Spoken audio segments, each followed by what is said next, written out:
Hello বন্ধুরা, আজ আমি তোমাদেরকে এক মা মেয়ের মিষ্টি মুভি ডেটের গল্প শেয়ার করতে চলে এলাম। তো একদিন আমার মা আমাকে বলল, শর্মিলা ঠাকুরের এক নতুন বেঙ্গলি মুভি পুরাতন রিলিজ হয়েছে, আমাকে দেখতে নিয়ে যাবি?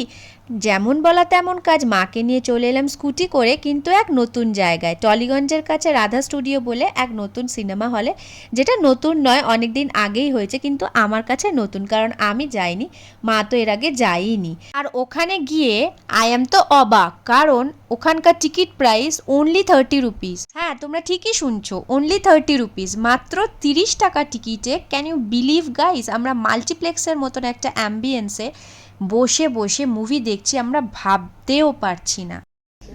7টায় না, পৌনে 7টা, আর 4 মিনিট আছে। আমি প্রথম আসছি, আমি তো চিনতে পারছি না কি করবো। Just finishing touch. আর দেখো দেখো তো হেভি লাগছে। লাগছে বুঝি?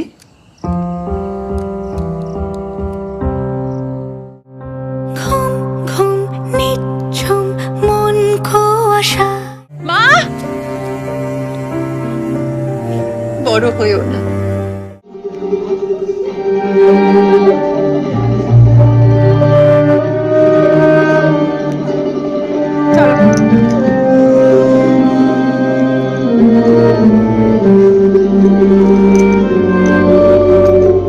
অ্যান্ড আমাদের মুভিও শেষ হলো, আর মুভিটাও ছিল এক মা মেয়েরই গল্প। আমার মায়ের তো ভীষণ ভালো লেগেছে, আমারও খুব ভালো লেগেছে। আর বাইরেটা ছিল একদম নন্দনের মতো সাজানো, মনে হচ্ছে যেন ছোট্ট একটা নন্দন উঠে এসেছে। তো ভিডিওটা ভালো লাগলে লাইক করো, আর টাটা।